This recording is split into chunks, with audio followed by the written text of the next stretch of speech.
Bueno, buenas tardes a todos. Ya estamos en una nueva edición de Clientify Talk. Voy a quitar la intro, la cabecera. ¿Vale? Hemos tardado 3 semanas, ¿vale? Por problemas de agenda con alguno de los invitados, ¿vale?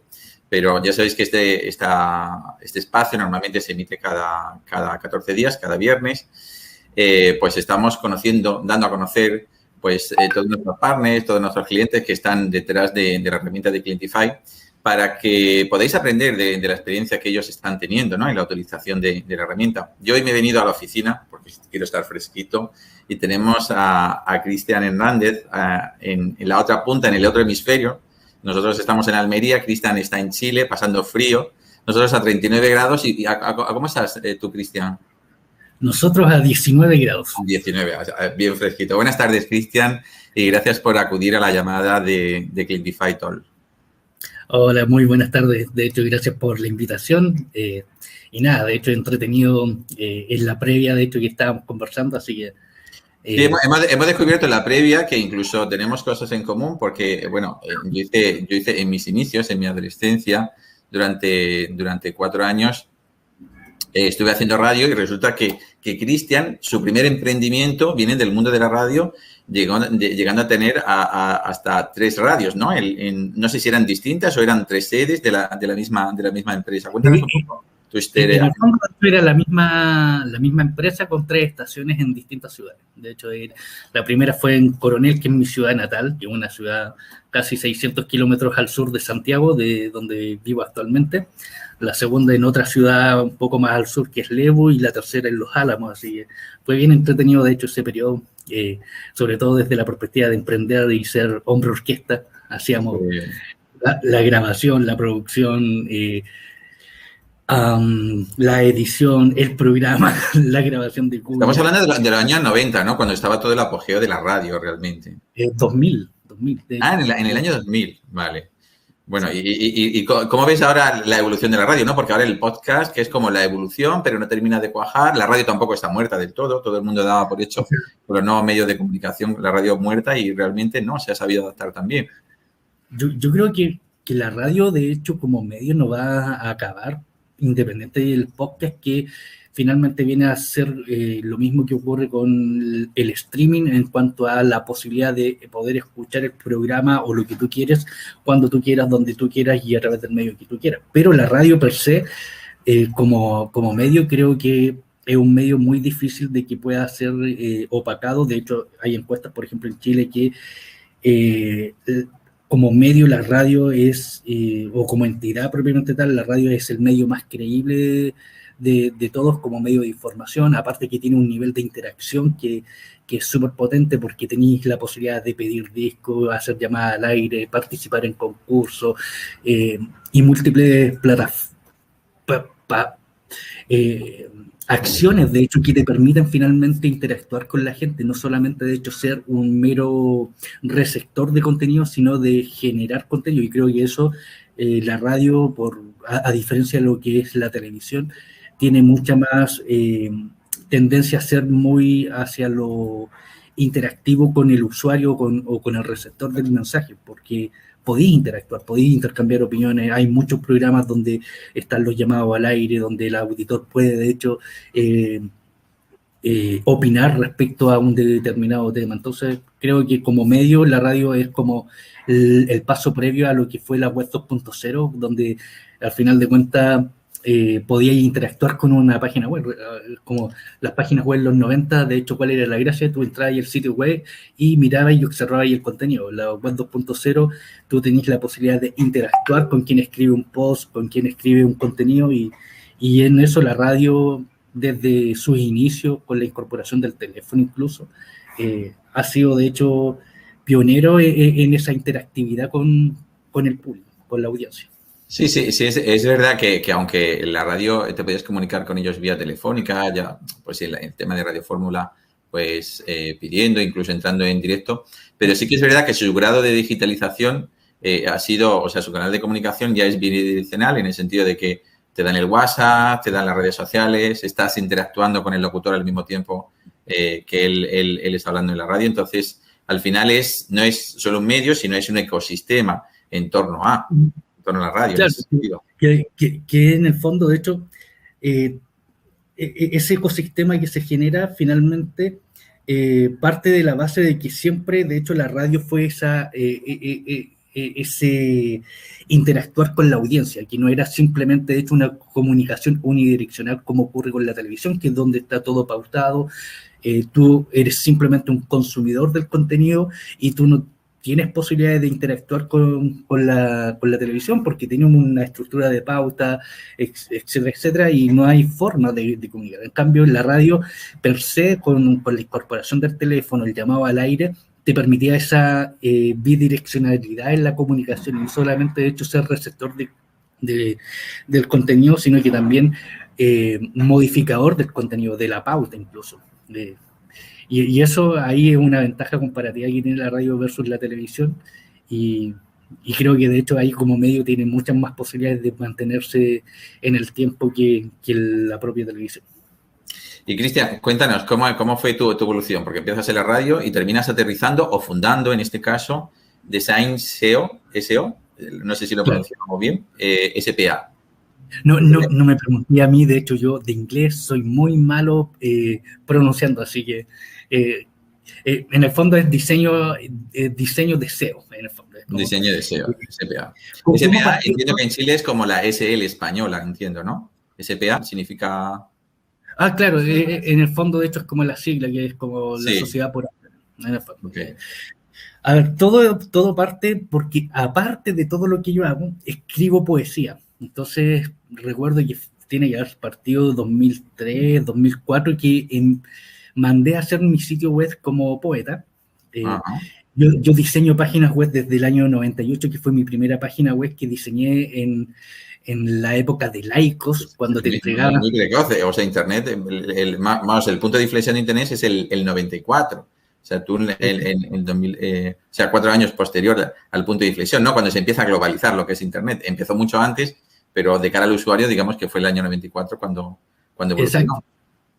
Exacto. Bueno, eso es culpa de mi papá, que tuvo una empresa y en la empresa, de hecho, yo me iba a usar y abusar del Internet cuando tenía que conectarte vía telefónica. Entonces, empecé, de hecho, mis conexiones como el 94, 95 probablemente, y ya el 98 me había lanzado a hacer las primeras páginas web. La cosa es que el 2003, 2004, mandé a hacer mi página web desde la perspectiva de no querer hacerla yo porque finalmente implicaba tiempo y yo no quería ocupar mi tiempo, prefería mandarla a hacer. La cosa es que entramos en el contexto, en el año 98 no había los programas de edición como WordPress o otro tipo de programas que te facilitaban tanto la vida. O sea, tenías que ser prácticamente ingeniero para hacer una web. No sé si ingeniero, de hecho, igual era HTML1, y aparte que HTML tampoco es un lenguaje tan complicado, pero estaba FrontPage, me acuerdo, en esos periodos, tú podías hacer la página web con Word, de hecho, que Word te ofrecía el tema y... Bueno, sí, eran más planas, eran realmente una página con link, ahí en azul, tampoco la edición de texto no tenía que ser como muy esto, simplemente porque era realmente una página donde pinchabas y te llevaba información, era muy plana. Sí, y lo más novedoso era que podías incluir GIF, entonces tú incluías un GIF y ya te sentías el amo y máster del universo. Y Lycos, de hecho, es como la versión pasada de Wix, que Wix te ofrece, de hecho, construir páginas web a través de su plataforma gratuitamente, y tienes una URL que es como, no sé, juanitoperez.wix.com, y Lycos te hacía lo mismo. Entonces tú tenías no sé, juanitoperez.lycos.com y podías tener, de hecho, tu URL. Y era entretenido, de hecho, toda esa prehistoria de la Internet. La cosa es que mandé a hacer la página web y en el fondo, de hecho, me estafaron. Pasaron como 6 meses, nunca me entregaron la página web y yo en el fondo me piqué o me enojé finalmente de 2 formas. Una, porque yo, sabiendo hacer la página web, en vez de haberla hecho yo, preferí externalizar el tema, y 2, empecé a contactar a los clientes de esta persona y le empecé a preguntar, de hecho, si necesitaban actualizar alguna cosa en su web, y casi todos, de hecho, me dijeron exactamente lo mismo. ¿Sabéis qué? De hecho, pucha, le hablo al diseñador y nunca me responde, y empecé a ver, de hecho, que hay un problema recurrente, que era el tema de la posatención por parte de la industria, y que siempre creo que ha sido y se ha mantenido, de hecho, la tónica en esa situación durante años, y así empecé, de hecho, a explorar el mundito del diseño web, y empecé a capturar los primeros clientes hasta que finalmente, de hecho, empecé a moverme por el mundo del Black Hat SEO, sobre todo por el mundo político, y eh, terminé derivando finalmente en lo que hoy día, de hecho, es Design SEO, hasta que finalmente este año me echaron de la empresa y solamente hoy día soy el fundador y nada más. Y actualmente Pero, yo pero trabajo. eso no tiene nada de malo, ¿eh? O sea, en el momento, yo creo que es la evolución del emprendedor al empresario, ¿no? En el momento que tú no hace falta que estés en la empresa para que la empresa siga traccionando, siga generando valor, siga generando negocio, realmente pasas a ser un empresario en toda regla, ¿no? Porque no hace falta que seas ni la cara visible ni la cabeza pensante de ese negocio. Entonces, estás dentro, entiendo, pero no eres como... No sé qué puesto tienes ahora dentro de la empresa. No Tienes soy simplemente solamente, accionista y ya está. soy simplemente, de hecho, uno de los accionistas y nada más. Ah, Ah, eres... que me echaron con todo. Pero Y contento. la responsable está a mi espalda, de hecho, que es Leslie, Ah, que ella la culpable, la culpable de que ella es hayas la pasado culpable. esto. Bueno, pero el hecho de saber delegar también dentro de algo que nace de tus manos, ¿no? Que tú lo ves evolucionar, que llevas ya tiempo, ¿no? Y que sabes delegar, también requiere un aprendizaje, ¿no? La delegación cuando evoluciona la empresa y demás. Yo lo veo en muchos emprendedores que al final, cuando empiezan a crecer, todo sigue teniendo que pasar por sus manos, y el hecho de no saber delegar y funciones y demás les cuesta muchísimo trabajo y la empresa se estanca, ¿no? Porque al final no tiene más capacidad de crecimiento. Claro, de hecho, yo creo que ese es un tema que le pasa en general a todos los emprendedores, que es la imposibilidad de poder delegar, porque finalmente eh, yo creo que hay un tema de la cultura de no saber, de hecho, dirigir, porque por regla general todos los que parten gestionando, de hecho, algún tipo de negocio viene de una vida laboral previa, entonces no tiene, de hecho, las herramientas o el know-how para saber finalmente dirigir, armar equipo y direccionar y delegar, porque siempre fue empleado. Entonces, ese problema de hecho se arrastra, y créeme que es súper complejo desde mi perspectiva. Yo también he pasado por etapas de trabajar en empresas, que trabajé en distintas empresas, pero es todo un tema, de hecho, el aprender a poder confiar también, de hecho, en los otros. Eso en general, de hecho, es muy complejo para mucha gente. Vale, y ahora estás metido en un proyecto nuevo, porque pone que eres CMO de Rocketbot, una startup RPA Es, a nivel global. Cuéntanos, ¿qué es tu nuevo proyecto? o sea, no es que sean proyecto mío, de hecho, me incorporé al equipo de Rocketbot, que es un tremendo equipo. De hecho, es una startup chilena que estamos todos en proceso de expansión. Hoy día, de hecho, en la plataforma de Gartner es considerada dentro del top 10 de los RPA. Eh, y un proyecto que nace de la fundación de Rafael Fuentes y David Cuello. Hoy día, de hecho, el proyecto lo dirige Juan Jorge. Eh, y un proyecto, de hecho, donde ellos estaban buscando un director de marketing, y mandé mi currículum, pasé por todas las entrevistas y, para, y me incorporaron dentro del equipo, y esto lo llevo desde abril más o menos de este año, que es un proyecto súper interesante desde toda perspectiva, porque me ha permitido, de hecho, estar en contacto con gente de México, de España, de Brasil, de Colombia. Porque tú la parte internacional con Digital SEO no la habías tocado, ¿no? Con esta Startup sí la estás tocando. Y sí había tocado, de hecho, el tema internacional, aunque hace muchos años, cuando el SEO, de hecho, era otra cosa. Yo creo que ya en el caso, por ejemplo, del SEO está volviendo, de hecho, a los orígenes de lo que fue el planteamiento de John Audez del año 96, que en el fondo, de hecho, ya la keyword deja de ser relevante hoy día. De hecho, lo que uno tiene que hacer como SEO es volver a responder las preguntas de quién busca, cómo busca, cuándo busca, dónde busca, por qué busca y para qué busca. Entonces, que esos son los planteamientos originales del Search Engine Optimization. Y también, de hecho, centrarse en la experiencia de los usuarios, más que en la keyword. Porque yo hablo de que hoy día, de hecho, la keyword está dejando de tener relevancia. Diariamente se generan 3.6 millones de búsquedas nuevas, nunca antes realizadas. Entonces, se va disgregando finalmente esta acumulación de contenido en función de una keyword. La gente no solamente está buscando abogados en Madrid, estaba buscando el mejor abogado en Madrid para casos de divorcio, por darte un ejemplo. Y eso hace que la derivación finalmente o la agrupación de búsqueda sea distinta. Entonces ya la keyword abogados puede pasar a ser irrelevante, y además, de hecho, entender que con Google, con Panda, con Florida 2.0, con los distintos algoritmos, de hecho, desde inteligencia artificial que han estado apareciendo, o sea, como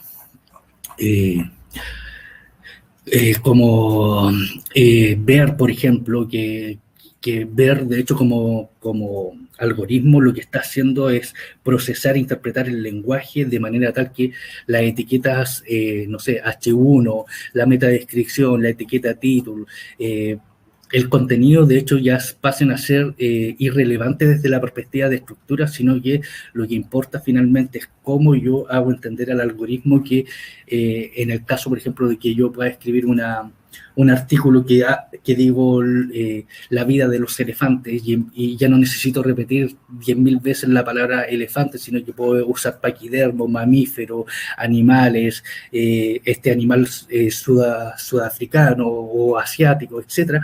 Ver, de hecho, lo que hace es entender este procesamiento del lenguaje de manera tan natural que ya no requiere, de hecho, ni de las etiquetas. Entonces, todas estas técnicas que se usaban desde la perspectiva de SEO van a quedar obsoletas, y volvemos, de hecho, a los inicios, que es responder estas preguntas, que es quién busca, cuándo busca, cómo busca, por qué busca, para qué busca, y etcétera. Entonces, hoy día, de hecho, creo que hay hartos elementos sobre los cuales hay espacio para crecer enormemente, y ahí, de hecho, yo creo que el poder, por ejemplo, de los CRM es inaudito, porque te permite finalmente poder entender todo el viaje de este consumidor dentro de este ámbito tanto digital como online, o sea, offline, perdón. Vale.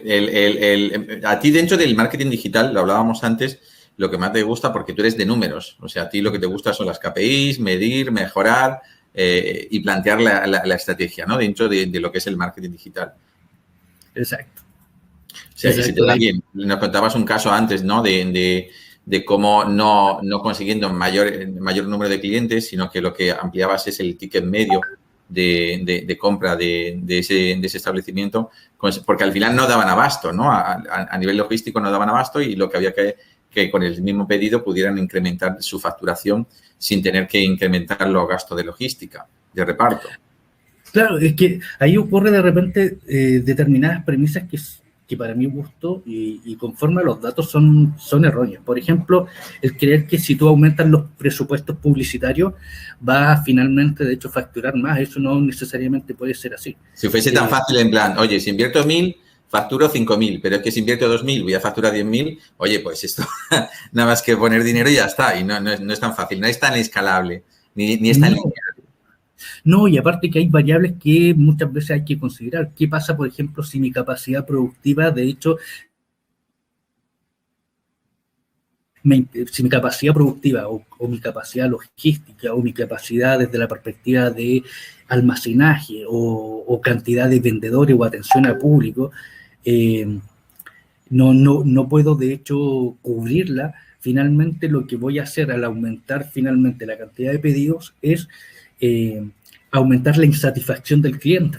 Y al aumentar la insatisfacción del cliente implica que mi reputación se ve afectada como empresa. Entonces, muchas veces lo que hay que hacer es simplemente, de hecho, analizar los números y ver. Si no puedo, de hecho, crecer más en cantidad de pedidos o en cantidad de ventas, lo que tengo que hacer para aumentar finalmente el nivel de ingreso es simplemente, de hecho, aumentar el ticket promedio de compra. Y para aumentar el ticket promedio de compra existen dos técnicas o estrategias, en realidad estrategias que es el upselling y el cross-selling. Entonces, ahí uno tiene que empezar a ver, de hecho, qué me conviene más, hacer un cross-selling, hacer un upselling, y independiente de hecho de la fórmula, mantengo de hecho la misma cantidad de pedidos mensuales, lo que aumento de hecho es el ticket promedio de compra, y eso me va a impactar financieramente mucho más, sin de hecho aumentar ni el costo ni el gasto publicitario, porque aumentar es finalmente el gasto sin tener claro los objetivos, puede ser también pernicioso. Sí, por lo que entiendo, tu trabajo implica entender muy bien las empresas, o sea, vas un poco más allá de lo que es el marketing digital, porque también participas un poco del planteamiento estratégico general de la empresa cuando intenta hacer ventas online. No solamente te centras en la parte de conseguir leads y el retorno de esa inversión, sino que también planteas o entras en la estrategia de venta digital de las empresas. Es que ahí, de hecho, yo creo que hay un tema, o sea, marketing tiene que sí o sí estar compenetrado con todas las áreas de un negocio. De hecho, marketing tiene que cruzar todas las áreas, desde la administración hasta la postventa. Porque en el fondo, a lo menos para mi visión, y cuando uno lee, de hecho, autores como Porter u otros autores, de hecho, como Kotler, uno se da cuenta que en realidad, de hecho, lo que están diciendo todo el rato es que todo en una empresa es marketing. Todo, de hecho, desde cómo yo le sonrío al cliente al entrar al negocio, desde el packaging, desde cuántos días me voy a demorar desde la perspectiva logística, todo tiene que estar finalmente calculado de manera tal que cuando yo finalmente me enfrento a este mercado y a los potenciales clientes, yo sé efectivamente cómo hacer que en cada uno de los pasos o los touch points de estos clientes pueda de hecho guiarlos hasta que me compren, y no tan solo de hecho que me compren, de hecho fidelizarlos y hacerlos evangelizadores de mi marca, cosa que pueda de hecho meterlos dentro de un proceso que es el loyalty loop, que me vuelvan a comprar sin tener que pasar por las etapas previas de conciencia, consideración, sino que directamente la compra. Y incentiven finalmente a otros a que me compren, y esos otros de hecho van a comprarme de mejor forma, sin pasar por etapas de conciencia, consideración de marca, sino que directo a la compra por la mera recomendación. Pero y te lo digo a título personal, porque ayer por la tarde, hablando con una empresa de Latinoamérica que quería que estuviera yo en una reunión, querían contratar Clientify, y fíjate la diferencia es que querían solamente el módulo de marketing. Y yo le decía, pero es que el módulo de marketing sin el módulo de ventas no tiene ningún sentido. O sea, si lo que quieres es un montón de leads, pues que te lo mande alguien por correo. Lo interesante es tener el seguimiento de esos leads dentro del módulo de ventas y que tu equipo comercial se adapte. Pero el manager, claro, le costaba entender que realmente tenía que cambiar la estrategia, ¿no? En vez de llevarlo todo en un Excel o llevarlo como lo estaban llevando, que realmente no era solamente me quedo con el marketing y el módulo de ventas, pues no me interesa, sino la integración, eso es realmente lo que le da valor a una herramienta como Clientify. Entonces, muchas veces cuando te tienes que enfrentar a esto, para ti, ¿ves a los emprendedores receptivos en esta evolución, en este cambio? Mira, yo no desconozco un poco el mercado desde la perspectiva de emprendimiento, así como de lo que pueda ocurrir en España. En Latam, de hecho, yo veo que hay un poco de infoxicación respecto tanto a las herramientas como a lo que deben de pensar desde la perspectiva de marketing. Y hablo de infoxicación porque hay tanta información y de repente tan contradictoria, y hay información que en realidad cuando tú la revisás y analizás, y en realidad están diciendo puras idioteces, perdonando de hecho la expresión, pero Entonces, muchas veces tienen tanta información que no logran, de hecho, medir o entender que finalmente eh, las herramientas, de hecho, tienen un pensamiento global y estratégico dentro de un negocio. O sea, efectivamente, ¿de qué te sirve, de hecho, el módulo de marketing si no lo vaya a conectar con venta? O sea, ¿de qué te sirve capturar el lead y si después, de hecho, no vaya a hacer el seguimiento de la venta y es más, de hecho, no vaya a poder después hacer que te recompre finalmente un determinado producto o servicio? Si no tenéis, de hecho, esa organización finalmente. Si, por ejemplo, el módulo de inteligencia a mí me encanta de Clientify porque podéis identificar finalmente, de hecho, qué cliente llegó por los canales desde la perspectiva de publicidad pagada. Y eso le da, de hecho, un mayor nivel de efectividad a la inversión publicitaria, porque finalmente vais cortando o vais, de hecho, optimizando campañas que no te sean útiles y así sucesivamente. Hay otros módulos y gestiones, no sé, pues, como la medición de por dónde de hecho te llegan los clientes, qué formulario es más efectivo que otro. Entonces, de verdad, de hecho, pensar en la integralidad y sobre todo, de hecho, el seguimiento perpetuo de un cliente. Por ejemplo, un cliente que a una empresa, no sé, de hosting o que pueda, de hecho, comprarle. El recordar finalmente que dentro de un año vaya a tener que venderle, por lo tanto, ya 6 meses antes empezáis, de hecho, a hacer un lead nurturing para poder armar una campaña donde el cliente sepa, de hecho, cuáles son las novedades, cuáles son los precios, y siempre estar, de hecho, alimentando a los clientes con información es vital. Y para eso también, de hecho, el equipo comercial tiene que alinearse finalmente a entender que los CRM vienen, de hecho, a aliviarle también el trabajo, que podéis, de hecho, programar cosas, que podéis, de hecho, programar eventos y registrar, de hecho, la información de manera tal que cuando esa información la vemos actualizada en marketing, podemos tomar mejores decisiones tanto para la empresa como para los comerciales. Y entonces, en la implementación de esa estrategia, donde entiendo que participa Clientify como palanca de cambio, la curva de aprendizaje, la curva de adaptación por parte de la industria que tú manejas, ¿la veis? ¿Es flexible? ¿Está abierta de mente o es reticente?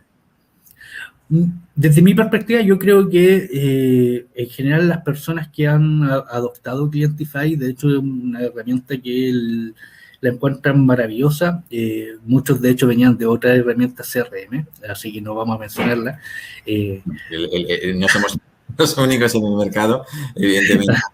O sea, eso lo sabemos. Y en Clientify todo lo hablamos abiertamente porque sabemos que hay gente que trabaja con Hashbox, o trabaja con ActiveCampaign, con ClickFunnels. O sea, la competencia está ahí, ¿vale? Sale el sol para todo el mundo. Nosotros tenemos ventajas y otros pues tienen otras ventajas. O sea, y sabemos que hay mucha gente que se vienen de esas plataformas, muchas veces motivados por precio, funcionalidades y demás, o simplemente pues por el trato, ¿no? El hecho de que tengas la asignación de un agente que te pueda acompañar durante todo el proceso y que realmente no te sientas solo, ¿no? En la transformación de esas pymes y la adaptación de un CRM, que entiendo que no es fácil, ¿vale? Exacto. Ahí, de hecho, yo lo que veo es que finalmente, como la plataforma está, tiene un buen diseño desde la perspectiva de el pensamiento estratégico del Customer Journey o el viaje del consumidor, es muy fácil e intuitiva, de hecho, usarla, porque además, de hecho, podéis tener, de hecho, asignaciones de módulos en función de equipos de trabajo. Por ejemplo, yo lo veo en el caso de Rocketbot, de hecho hay asignaciones de equipos de trabajo, entonces hay un líder de equipo que además, de hecho, tiene gente a su cargo. Las asignaciones automáticas de lead también la encuentro muy maravillosa, sobre todo desde la perspectiva del la asignación inteligente que podéis, de hecho, ir asignando en función de determinados parámetros, y eso genera también, de hecho, que la carga de trabajo se vaya distribuyendo equitativamente. Entonces, hay funcionalidades, de hecho, que son adaptativas súper rápido porque son intuitivas, porque está muy ligado finalmente a cómo funciona en términos generales, de hecho, un negocio, una empresa independiente de la industria a la cual se refiera.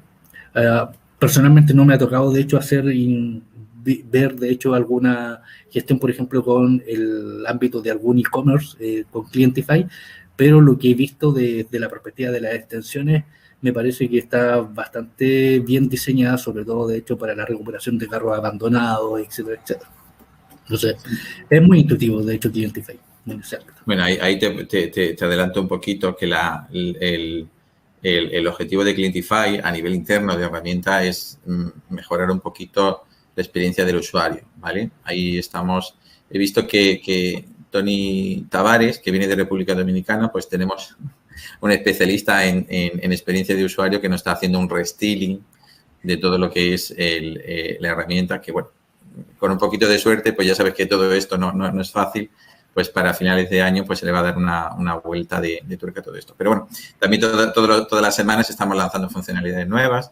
Ha visto que hemos cambiado también el tema del correo electrónico, la integración con la telefonía inteligente. La semana que viene tenemos la app móvil, que también la rediseñamos, y ahí estamos trabajando con todo eso, sobre todo para haceros la vida más fácil a vosotros, porque muchos de los diseños y funcionalidades nuevas vienen un poco de las necesidades vuestras, ¿no? De escuchar un poco qué necesitáis y, bueno, pues siempre y cuando está en nuestra mano poder hacerlo, pues se intenta hacerlo. Cristian, a nivel de consejos de estrategia que pudieras plantear para empresas que se quieran transformar digitalmente, tú que eres muy de números y de estrategia, ¿qué consejos podrías darnos? A ver, a mí de repente me ha tocado recorrer algunas ciudades de Chile o últimamente participar en eventos online. Y justamente, de hecho, dando charlas finalmente a emprendedores y a empresarios. En términos generales, yo siempre, de hecho, les doy un par de consejos. De hecho, primero, el tener claro cuáles son tus objetivos comerciales. Saber, de hecho, cuánto es lo que tú necesitáis vender, cuánto equivale a la cantidad de ventas de un determinado producto o servicio, o equivale a cantidad de clientes. Tener un presupuesto claro, de hecho, saber finalmente cuánto te sale el luz, agua, electricidad, internet, el teléfono, los sueldos, el arriendo, etcétera, etcétera, de tu negocio es sumamente vital. Y frente a ese presupuesto, cuánto es lo presupuestado de ventas que requieres para poder solventar finalmente el negocio. Y eso tenerlo súper clarito con detalles de mes, año, etcétera. Lo segundo, para mí, de hecho, el tener claro tu cliente objetivo también es un elemento súper importante. Uno no le va a vender a todo el mundo. So, independiente que tú puedas tener la aplicación móvil más importante, por ejemplo, que quieras crear, no le vas a vender a todo el mundo. Entonces, tienes que tener claro cuál es tu cliente objetivo, saber, de hecho, cómo se comporta, saber qué hace, cuáles son sus dolores, cuáles son sus motivaciones hacia la compra, etcétera. Es súper importante tener, de hecho, una estrategia clara. Para mi gusto, de hecho, hay distintas estrategias, pueden ser estrategias de valor agregado, servicio al cliente, las estrategias competitivas portianas, las estrategias de producto, estrategias de precio, estrategias de canales, que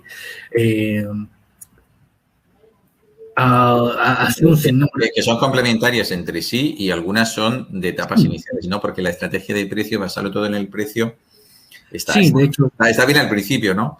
Pero al final... Claro, la estrategia de precio puede ser tanto disminuir el precio como poder aumentar el precio. Entonces, cuando hablo de estrategia de precio, va hacia la disyuntiva, disminuir el precio, ok, ¿cuánto podéis disminuir el precio y qué pasa si, de hecho, tu competencia entra en una guerra de precios? Ahí hay que tener cuidado.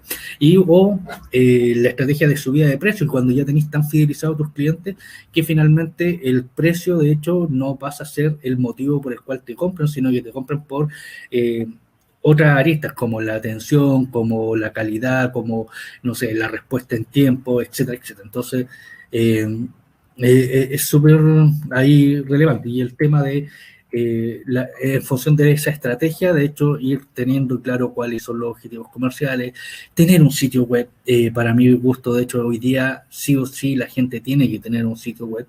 Hay muchos emprendedores que salen al mercado a vender, no sé, en Facebook, en Instagram, y creen que de hecho eso les ahorra el sitio web, y eso no es así. O sea, hay que recordar, por ejemplo, el caso de Del Dolphin, que en el 2018 perdió los 20 millones de seguidores en Instagram cuando se puso a vender el agua de su bañera. Después de que ella se bañaba, ella vendía el agua.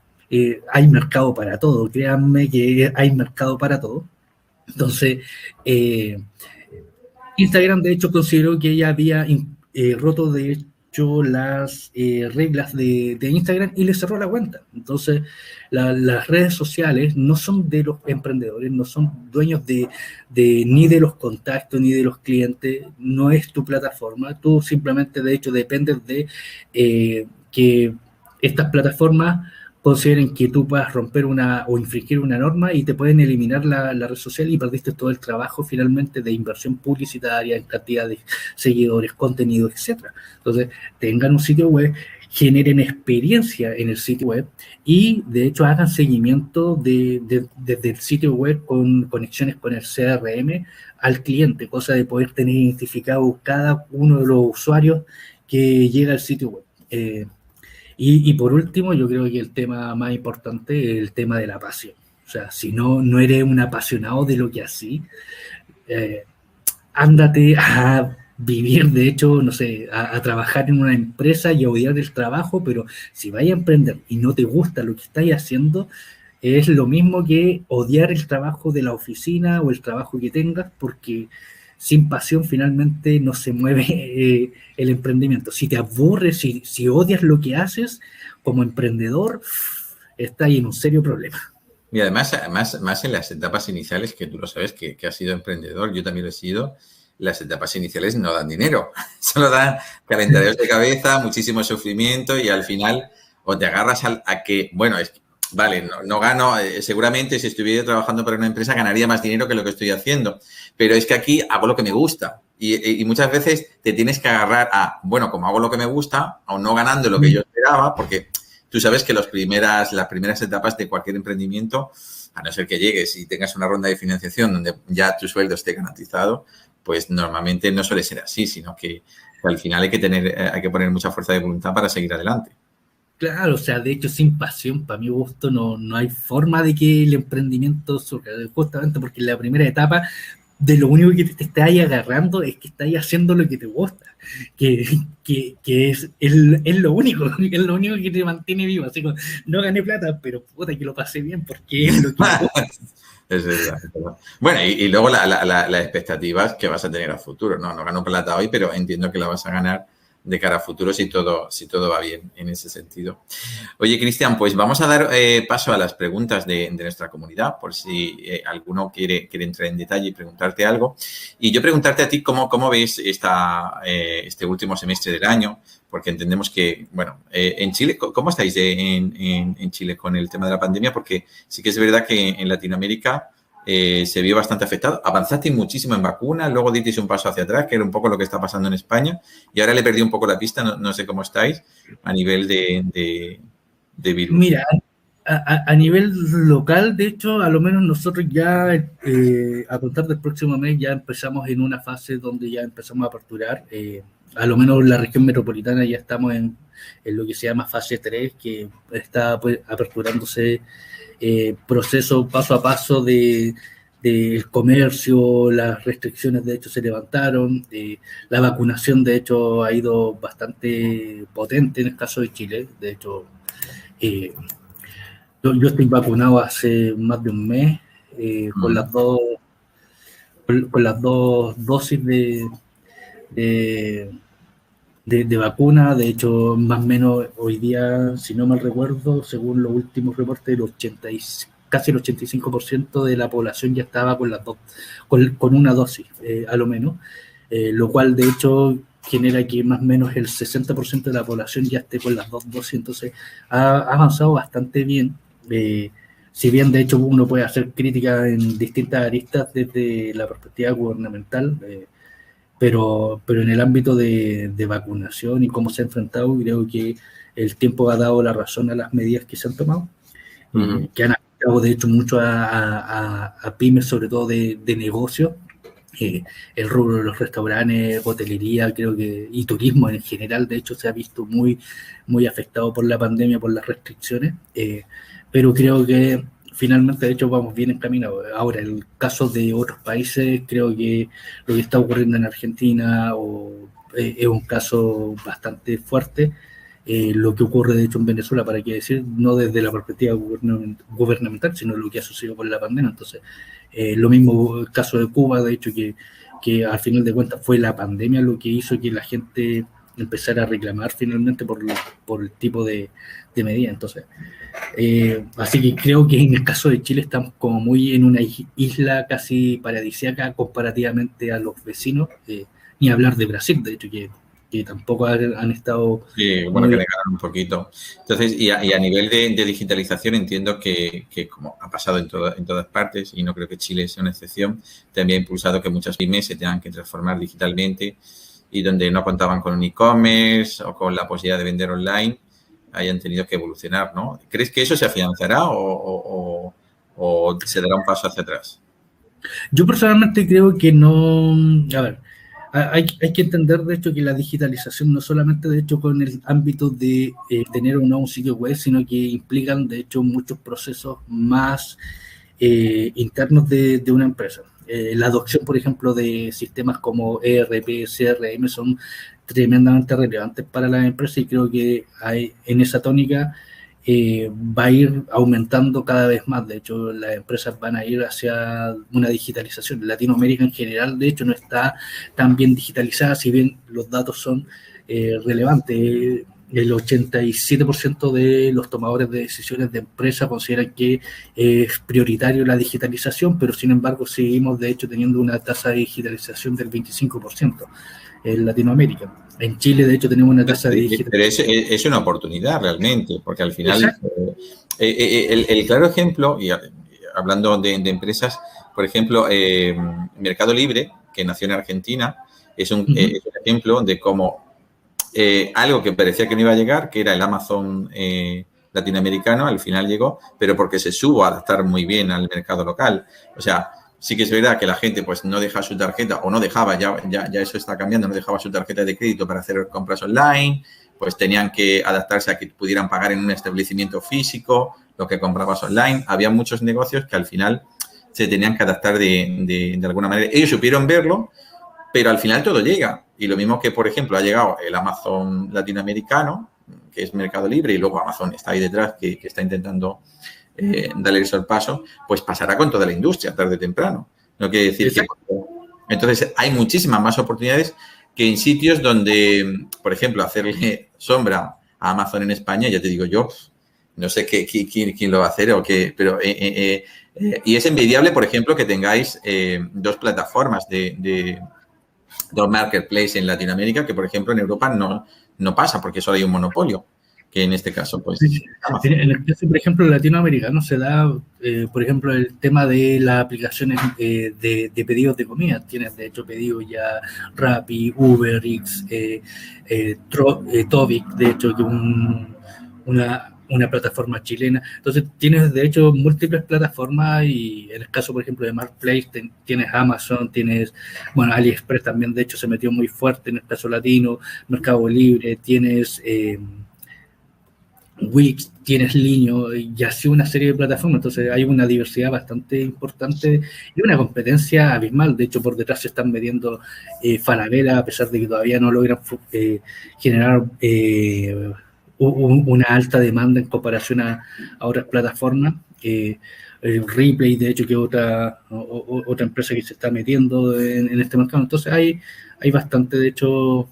Sí, lo que viene a demostrar es que realmente todo lo que ocurre en Estados Unidos o en Europa, al final el efecto onda termina llegando a Latinoamérica. Entonces, si uno es un poco visionario, es en plan, oye, si esto está sucediendo en el norte del continente o está sucediendo en Europa, tarde o temprano llegará aquí. Claro, hay que adaptarlo al público local y a la cultura y a la forma de proceder. Hablamos de la tarjeta de crédito, pero seguramente que a nivel logístico pues habrá que adaptarlo también, porque hay muchos países que no tienen esa facilidad a nivel logístico y es una oportunidad que no la tengan.